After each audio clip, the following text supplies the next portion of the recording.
Santa Isabel, and today I will be talking about hula dance. Hula dance comes from a broader spectrum known as Polynesian dance. Polynesian dance consists of a multitude of dance styles from various different islands such as Tahiti, New Zealand, Samoa, and Hawaii.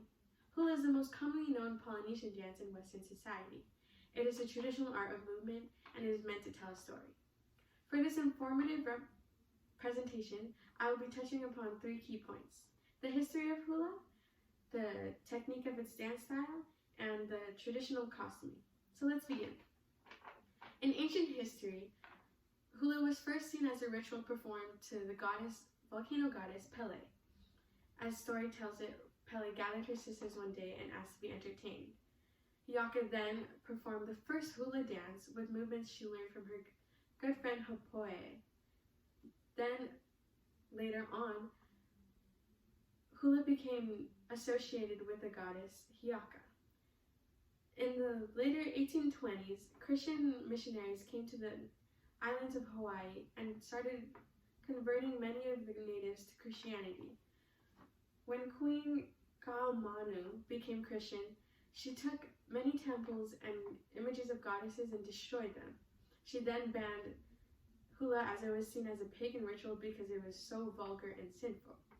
Then it was only taught and performed in secret until the 1830s when King Kaamanu III brought it back because he declared religious freedom. The last king of Hawaii, King David Kalakaua, furthered hula as he not only encouraged performance but added moves, costumes, texts, and songs. Then later, the Merry Monarch was banned, which is a non-profit organization that holds a week-long festival in honor of King David. Later on in the mid-20th centuries, hula became more commercialized, which brought it to becoming 2 different dance styles. Which brings me to my next point, the dance styles of hula. The first dance style is known as hula kahiko, which is traditionally performed as part of a ceremony to an oli or a chant, accompanied by percussion or instruments. The next one is more commonly seen during luau's and brought about during vacations to Hawaii, which is called hula awana, which is a less formal dance without the ceremony. It is more so a story told with the accompaniment of songs.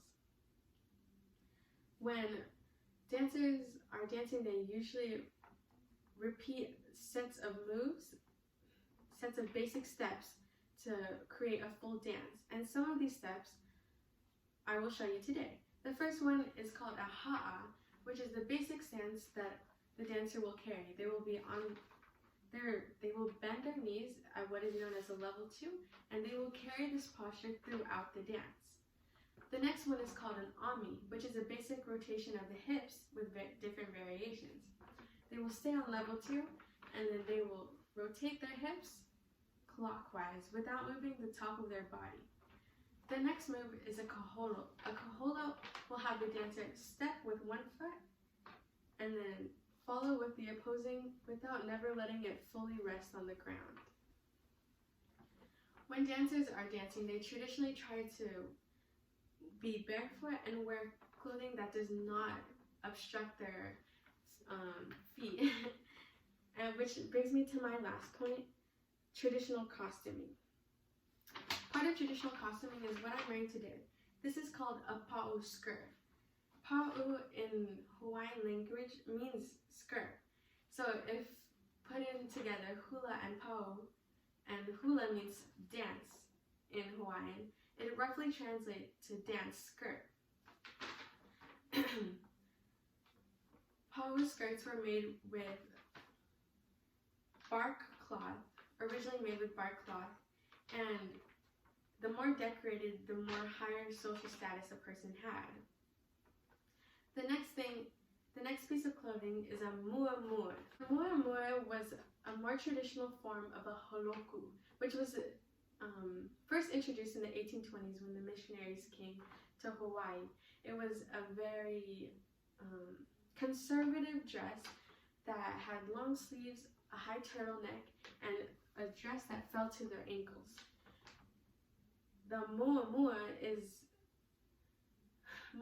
translates to cut in Hawaiian.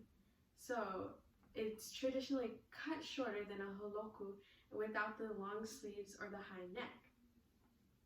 And the last piece of clothing is a tiare flower, which is traditionally worn on the right ear unless married, then on the left. And it has typically multiple colors and just adorn to the hair.